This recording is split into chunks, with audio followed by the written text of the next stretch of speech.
Monsieur Jean-Pierre Caillot, le président du Stade de Reims, va prendre cette place également dans cet avant-match qui nous accueille. Cher Jean-Pierre, merci de nous accueillir à la maison.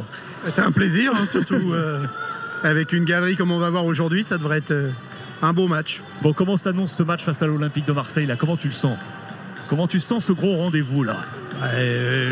Tous ceux qui me connaissent savent que j'ai beaucoup de pression, et sur un match comme ça il y a encore plus de pression. Il y a déjà la pression parce que tu reçois pratiquement à guichet fermé, et donc il faut que ça se passe bien. C'est une fête du football, malheureusement de temps en temps ça glisse à gauche à droite, donc j'espère que ça ne sera pas le cas à Reims, que ça va bien se passer comme ça se passe en règle générale.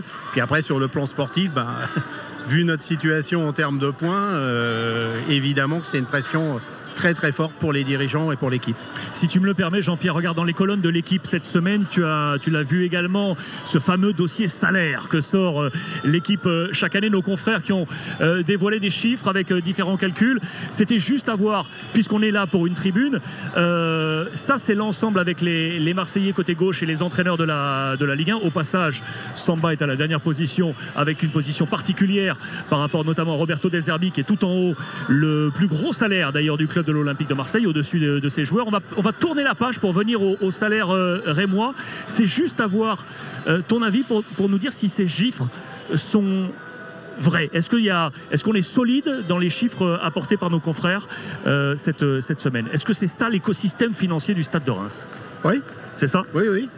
Oui, et on voit que les salaires de nos joueurs ne sont pas ridicules, loin de là. Mais on voit aussi que c'est la 16e masse salariale, et que pour des clubs comme le Stade de Reims, avec des capitaux régionaux, puisqu'en l'occurrence j'ai racheté la totalité du club il y a peu de temps. Pardon. C'est difficile d'exister, surtout quand par ailleurs on a des problèmes sur les droits télé. Donc pour arriver à faire des budgets, pour arriver à attirer des joueurs de la qualité de ceux qu'on a, parce que c'est des joueurs de qualité, c'est compliqué pour un club comme le Stade de Reims, faut pas se le cacher. Tu avais une masse salariale qui était en croissance, effectivement, sur les dernières années. Là, on l'a diminuée, on est en train de la diminuer selon plusieurs facteurs qui font qu'on est dans cette obligation de diminuer cette masse salariale. Comment on construit ça? Comment on fait pour résister à ces difficultés? Et quels sont tes leviers aujourd'hui? Ouais, alors déjà, j'ai écouté l'autre fois une émission sur une autre antenne, et le gars disait ouais, mais Caillot il est devenu fou, il s'est mis à acheter des joueurs alors que 2 ans après il y avait un appel d'offres et les droits télé s'effondraient. Alors, je sais bien que dans le journalisme où les gens refont souvent l'histoire après, mais il fallait quand même le savoir et l'imaginer que les droits télé allaient s'effondrer de la façon dont ils se sont effondrés. Donc nous, on construisait le club, on a investi en fonction des ventes de joueurs, parce que l'année où on a le plus acheté, c'est aussi l'année où on a le plus vendu. Et aujourd'hui, un club comme le Stade de Reims, et ça me vaut un certain nombre de difficultés avec mes supporters, ce que je peux par ailleurs comprendre, notre ressource numéro 1, c'est le trading. Donc aujourd'hui, on ne vit qu'en vendant des joueurs, parce que les 3 télés sont devenus ridicules par rapport à la taille de notre budget. Donc c'est en développant des joueurs, en les vendant, qu'on continue à faire grandir le club et à exister et à essayer d'exister. Ça veut dire que tu changes de stratégie, c'est-à-dire que l'importance également des cellules de recrutement, d'aller chercher vraiment des jeunes talents pour vendre. On n'a pas changé de stratégie, c'est une stratégie qu'on a depuis 6-7 ans, qui nous était reconnue d'ailleurs positivement par l'ensemble du foot.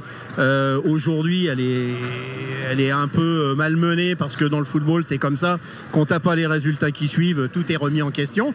Nous, on sait très bien que c'est notre stratégie à nous, c'est de faire éclore par notre centre de formation, sur lequel on a énormément investi ces dernières années pour sortir des jeunes joueurs. Le plus bel exemple actuellement, c'est Hugo Ekitike, avec ce qu'il est en train de faire à nouveau en Allemagne et en équipe de France. Mais c'est aussi d'avoir les réseaux, de recruter dans le monde entier pour faire éclore des joueurs ici, comme on l'a fait. Faire des investissements. Le dernier en date, c'est le départ d'Agbadou, qui était arrivé chez nous aux alentours de 3 millions d'euros, qui part à 40 et qui part à 20. Et malheureusement, les 20 millions de 20 autres sont passés. Il y a un certain nombre de dossiers comme ça, c'est d'aller découvrir des joueurs qui sont en Europe ou pas, et puis ensuite les faire progresser, et puis bénéficier à un moment. De toute façon, c'est aussi le deal qu'on a avec les joueurs. Ça aussi, les gens ont du mal à le comprendre. Mais quand les joueurs partent du Stade de Reims, je pense à Matouziwa l'année dernière, à Agbadou, à Marshall cette année, c'est surtout parce que eux, ils ont aussi, et ça fait partie de nos engagements, la possibilité d'avoir un très beau contrat et de gagner beaucoup d'argent qu'ils méritent dans d'autres clubs. Là où nous, vous l'avez vu, on n'a pas la possibilité de leur donner des salaires. Et au Ludo. Ouais, justement, pour faire tout ça, il faut un coach. Et le coach que vous avez nommé actuellement, que vous connaissez très bien, comment ça se passe, votre nature, la relation avec lui, est-ce qu'il va s'inscrire sur la durée? Oui, il est inscrit tout à fait sur la durée. Le plus dur, ça a été le convaincre de ne pas rester N-1 et d'être N. Samba Diawara, c'est quelqu'un qui est connu dans le métier, qui est très apprécié par les joueurs. Nous, on prend un gros risque parce que c'est un garçon qu'on voyait inscrit très longtemps dans la durée chez nous. Et à partir du moment où tu le mets coach numéro 1, il y a le risque qu'à un moment, on soit obligé de changer les hommes. Et ça a été une vraie réflexion pour nous. La vraie réflexion, ça n'a pas été est-ce qu'il est capable de le faire, ça a été est-ce qu'aujourd'hui, si ça va, demain, si ça va moins bien, comment ça se passera. Parce qu'on croit beaucoup en lui et sans même qu'on ait eu besoin qu'il ait eu besoin de l'entendre, on lui a dit, quoi qu'il advienne au Stade de Reims, il sera le coach l'année prochaine.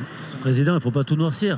Alors forcément, en championnat, c'est compliqué, mais vous avez quand même une belle demi-finale de Coupe de France à Cannes, mercredi, où ça peut justement vous changer aussi la donne surtout sur la fin de saison, sur cette finale. Alors je ne sais pas si ça changera la donne. Ça peut faire que la saison soit magnifique. Moi, je suis le plus ancien président en fonction. Et tous les ans, j'ai rêvé d'aller au Stade de France. Chaque fois que j'y suis allé pour voir mes amis qui jouaient des finales, je me disais pourquoi pas moi un jour. Donc là, effectivement, je suis à un match du Stade de France, mais je pense que la plus grosse erreur, ce serait de penser que le match de Cannes va être facile, parce qu'ils ont des très bons joueurs. J'ai eu l'occasion, moi je suis souvent dans le sud, j'ai eu l'occasion de voir leur match contre hier. Je pense que ça sera très compliqué, mais c'est ce que j'ai dit à mes joueurs l'autre fois, s'ils veulent me faire vivre le rêve. Et ils ont ça au fond d'eux parce qu'ils m'aiment bien, mes joueurs. Je le vois, vous avez eu Arnaud Balijan juste avant, je ne sais pas ce qu'il a pu vous dire, mais souvent les joueurs me disent au Stade de Reims, c'est un club familial, on a vécu des choses et en fait ils sont tellement proches. Vous voyez, quand Marshall est parti, Marshall Munetsi, il m'a fait un WhatsApp pour lequel j'avais des larmes aux yeux, où il me disait que j'étais comme son père. Et toutes ces choses-là, c'est des valeurs que dans le foot, on ne voit plus trop. Nous, on les a encore au Stade de Reims. Et là, en l'occurrence, ils ont envie de me faire plaisir et j'espère qu'ils vont le faire. Pour moi et pour les supporters, parce que c'est pas une histoire d'ego. J'ai toujours rêvé que le Stade de France soit à moitié en rouge et blanc. Ça, c'est quelque chose d'extraordinaire quand tu vois tous ces supporters, cette joie. J'aimerais tant qu'on offre ça, Auré et moi. Tout dépendra de ce match face à l'AS Cannes. Jean-Pierre, la dernière, si je t'offre une carte blanche là et un message que tu as envie de passer, un mot que tu as envie de passer particulier dans ce panorama et de ce contexte actuel du football français. Alors pour le football français, déjà que le football français, contrairement à ce qu'on peut lire ou entendre, ça reste un bon football, ça reste un bon championnat, ça c'est pour le produit en général. Et aujourd'hui on est dans le dur, y compris dans la commercialisation, mais ça reste quelque chose de très intéressant. Et puis si tu me donnes carte blanche pour le Stade de Reims, c'est d'y croire, parce que au moment où on se parle, on n'est encore pas, on n'est pas relégable. On a, comme on l'a dit, on peut soit faire une saison abominable en se faisant éliminer en demi-finale et en descendant en Ligue 2, et puis on peut voir le verre à moitié plein. On peut finir honorablement en ayant souffert et puis aller au Stade de France. Et finalement, c'est quand même ce que je me souhaite. C'est tout le mal qu'on te souhaite, Jean-Pierre. Merci infiniment d'avoir eu cette transparence et d'avoir été avec nous dans cet avant-match, Jean-Pierre. Bon match, à tout à l'heure.